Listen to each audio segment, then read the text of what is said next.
மூத்த தலைவர் பேசுகிறார். கூட்டணியில் பேசிவிட்டு வெளியிலே வருகிற பொழுது அழுது கொண்டே சிரிக்கின்றேன் சொன்னார். அழுது கொண்டே சிரிக்கிறார். தொடர்ந்து 10 ஆண்டு காலம் எங்க கூட்டணியில் அங்கம் வைக்கிறாங்க. ஸ்டாலின் அவர்களே, 10 ஆண்டு காலம் உங்களோடு கூட்டணியில் இருந்த காரணத்தினால்தான் அவர்களுக்கு கடந்த தேர்தலை விட ஒரு தொகுதி குறைத்து கொடுத்திருக்கின்றீர்கள். பன்மையில் ஒரு கட்சி திராவிட முன்னேற்ற கழகத்தோடு போய் சேர்ந்தது, அதுக்கு அதிக இடம் கொடுத்திருக்கிறீங்க. இதுதான் திமுக. அண்ணா திமுக அப்படி அல்ல.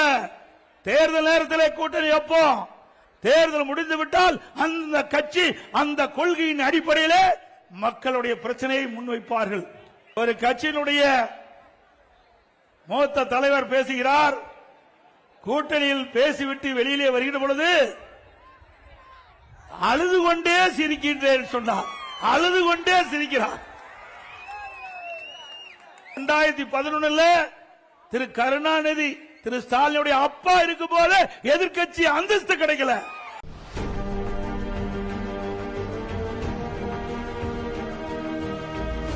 ஆலந்தூர் சட்டமன்ற தொகுதி அதிமுக கோட்டை. நான் வருகை தங்கின பொழுது என்னுடைய வாகனம் தண்ணியில நீந்திக்கிட்டு வர மாதிரி மக்கள் வெள்ளத்திலே நீந்தி கொண்டு மக்களை வந்து தந்திருக்கிறது. கிராமத்தில் ஒரு பழமொழி சொல்லுவாங்க, விளையும் பெயர் முளையிலே தெரியும் என்று சொல்லி. வருகின்ற சட்டமன்ற பொதுத் தேர்தலிலே அனைத்து இந்திய அண்ணா திராவிட முன்னேற்ற கழகத்தில் தலைமையில் அமைக்கப்பட்ட தேசிய ஜனநாயக கூட்டணி வெற்றி பெறுவதற்கு இங்க இருக்கின்ற மக்களுடைய எழுச்சிய காட்சி. திரு ஸ்டாலின் அவர்களே, 25 நாட்கள் தொடர்ந்து நீங்க தேர்தல் கூட்டணி பற்றி பேசிட்டு இருக்கிறீங்க. எவ்வளவு 25 நாட்கள். அந்த 25 நாட்கள் பேசி கூட இன்னும் முடிவு எட்டப்படவில்லை. நாளே நாள் முதல் நாள் எங்களுடைய கட்சி தலைமை அலுவலகத்திற்கு எங்க கூட்டணி கட்சி சேர்ந்த பிரதிநிதிகள் வந்தாங்க. பேசணும். பேசின உடனே எங்க கூட்டணியில் அங்கம் வைக்கின்ற கட்சிகளுக்கு எத்தனை இடங்கள் என்று அப்பொழுது அறிவிக்கப்பட்ட கட்சி அதிமுக கட்சி. மூத்த தலைவர் பேசுகிறார். கூட்டணியில் பேசிவிட்டு வெளியிலே வருகிற பொழுது அழுது கொண்டே சிரிக்கின்றேன் சொன்னார். அழுது கொண்டே சிரிக்கிறார். அப்படிப்பட்ட தலைமையை அந்த கட்சியில் கூட்டணி தலைமை ஏற்றுக்கின்றது. அது மட்டுமல்ல, விடுதலை சிறுத்தை கட்சிகள் என்ன அந்த எந்தெந்த தொகுதி அந்த கட்சிக்கு இறுதி செய்யப்படவில்லை. காங்கிரஸ் கட்சிக்கு எந்தெந்த தொகுதி என்று அறிவிக்கப்படவில்லை. அது மட்டுமல்ல, எப்பொழுது பார்த்தாலும் இன்றைய முதலமைச்சர் ஸ்டாலின் அவர்கள் பத்திரிகையிலையும் ஊடகத்திலையும் அடிக்கடி வெளியிடுவார், எங்க கூட்டணி பலம் பொருந்திய கூட்டணி. தொடர்ந்து 10 ஆண்டு காலம் எங்க கூட்டணியில் அங்கம் வைக்கிறாங்க. ஸ்டாலின் அவர்களே, 10 ஆண்டு காலம் உங்களோடு கூட்டணியில் இருந்த காரணத்தினால்தான் அவர்களுக்கு கடந்த தேர்தலை விட ஒரு தொகுதி குறைத்து கொடுத்திருக்கின்றீர்கள். 10 ஆண்டு காலம் உங்க கூட்டணியில் அங்கம் வைக்கின்ற கட்சிகள் உங்களுக்கு விசுவாசமாக நடந்தது. தமிழ்நாட்டில் நடக்கின்ற கொலை, கொள்ளை, திருட்டு, வழிப்பறிவு, பாலி வன்கொடுமைகள் இதையெல்லாம் இந்த திராவிட முன்னேற்ற கழக தலைமையில் அமைக்கப்பட்ட கூட்டணிகள் பேசவே இல்லை, வாயே திறக்கல, மௌனம் காத்தார்கள். உங்களுடைய அரசுக்கு துணை நின்றார்கள். நாட்டில் நிலவுகின்ற பிரச்சனையை, மக்களுடைய பிரச்சனையை சட்டமன்றத்தில் கூட எடுத்து வைக்க முன்வரவில்லை. அப்படி உங்களோடு இருந்தவருக்கு ஒவ்வொரு இடம் குறைத்து கொடுத்தீர்கள். அண்மையில் ஒரு கட்சி திராவிட முன்னேற்ற கழகத்தோடு போய் சேர்ந்தது, அதுக்கு அதிக இடம் கொடுத்திருக்கிறீங்க.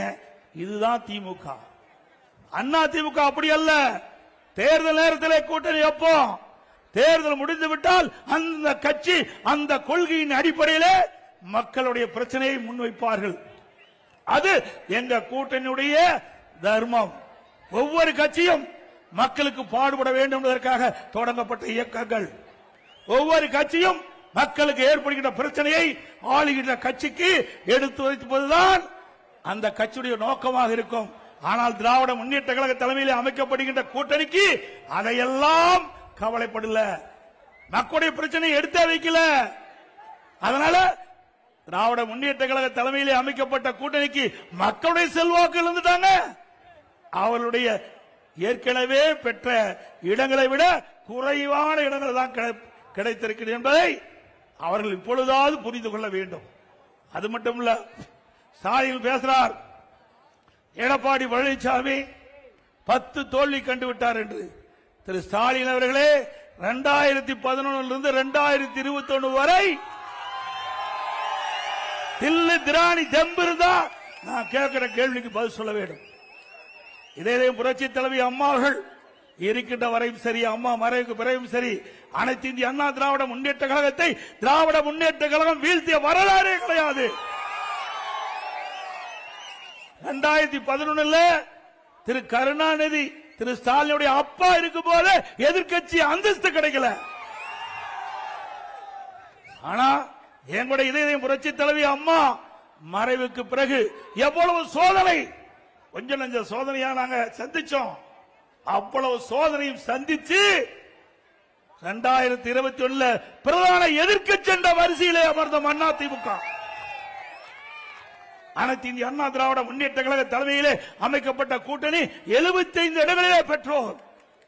இது எங்களுடைய சாதனை, எங்களுடைய தலைவர்கள் இல்ல, தொண்டருடைய ஆதரவோடு மக்களுடைய ஆதரவோடு மிக சிறப்பாக தேர்தல் பணியாற்றி மக்களை சந்தித்து 75 இடங்கள் எங்க கூட்டணிக்கு பெற்று தந்தோம். இதுதான் வெற்றி. திரு ஸ்டாலின் அவர்களே, அதை சரி செய்தோம்.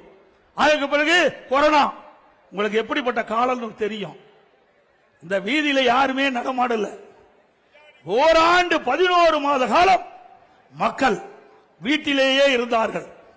அப்படி கொரோனா காலம், அந்த காலத்தில் கூட சிறப்பான ஆட்சி கொடுத்த ஒரே அரசாங்கம் அதிமுக அரசாங்கம். அரசாங்கத்துக்கு 1 ரூபாய் வருமானம் கிடையாது. தொழிற்சாலை திறக்கல, கடை திறக்கல, அதில் இருக்கின்ற வரி வருவாய் கிடையாது, ஜிஎஸ்டி வருவாய் கிடையாது, பெட்ரோல் பேங்க் திறக்கல, அதில் இருக்கின்ற வரி வருவாய் கிடையாது, டாஸ்மாக் மூடப்பட்டு விட்டது, அதில் இருக்கின்ற வருவாய் கிடையாது, ரோட் டாக்ஸ் கிடையாது, பத்திரப்பதிவு கிடையாது, எக்ஸைஸ் டியூட்டி வருவாய் கிடையாது. இவ்வளவு வருவாய் இல்லாம இருந்து கூட சிறப்பான ஆட்சி கொடுத்த ஒரே அரசாங்கம் அதிமுக அரசாங்கம்.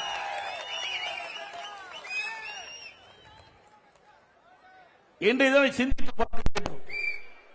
அப்ப விலைவாசி உயரல, மக்கள் பாதிக்கப்படாம பாத்துக்கிட்டோம். பத்திரிகை ஊடகத்திலும் பார்த்திருப்பீங்க, அமலாக்கத்துறை, நகர்ப்புற வளர்ச்சித்துறை, குடிநீர் வழங்கல் துறையில மிகப்பெரிய ஊழல்.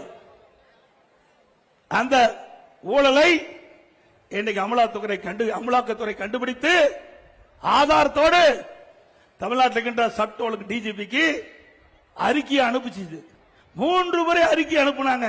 இதுவரைக்கும் எஃப்ஐஆர் பதிவு பண்ணல. நீதிமன்றம் வரைக்கும் போனாங்க. நீதிமன்றம் உத்தரவு பிறப்பிக்கப்பட்டு விட்டது. இன்றைக்கு அமலாக்கத்துறை கொடுத்ததை பரிசீலனை செய்து ஆதாரம் இருக்கின்றது. அந்த ஆதாரத்தின் அடிப்படையில் வழக்கு பதிவு செய்ய வேண்டும் என்ற தீர்ப்பை கொடுத்து கூட இன்னும் வாய்தா வாங்கி கொண்டிருக்கின்றார்கள் இன்றைக்கு நீதிமன்றத்திலே. ஆக இப்படி ஊழல் செய்வதிலே மிகப்பெரிய மன்னர்கள்.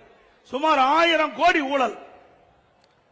இன்றைக்கு நகர்ப்புற வளர்ச்சித்துறையில கமிஷன் வாங்குறதுல, குடிநீர் வழங்கல் துறையில பணி நியமன, ஒரு பணி நியமனத்துக்கு 25 லட்சம் 30 லட்சம் அமலாக்கத்துறை கண்டுபிடித்து இன்றைக்கு தமிழ்நாட்டில் இருக்கின்ற டிஜிபிக்கு அறிக்கை அனுப்பப்பட்டிருக்கிறது. இதெல்லாம் அதிமுக ஆட்சிக்கு வந்த பிறகு தோண்டி எடுக்கப்பட்டு உண்மை நிலையை கண்டறிந்து சட்டத்தை முன்னிலை நிறுத்தப்பட்டு சட்டத்தை நீதியாக நடவடிக்கை எடுக்கப்படும். எங்க பார்த்தாலும் போதை பொருள் இல்லாத இடமே இல்ல.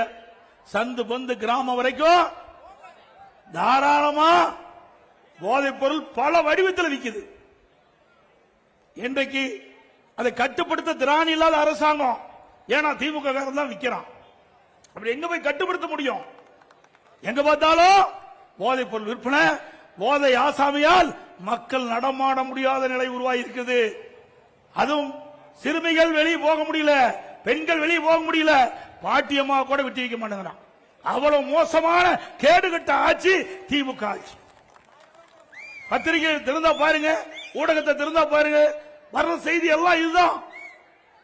இன்னைக்கு ஒரு காலத்துல தங்க என்ன விலை, வெள்ளி என்ன விலைன்னு இன்னைக்கு தொலைக்காட்சியில் வரும். இப்ப கொலை நிலவரம் என்ன விலை, அன்றாட கொலை நிலவரம் என்னதான் இன்னைக்கு செய்தித்தாளில் வருது, பத்திரிகையில் வருது, ஊடகத்தில் வருது.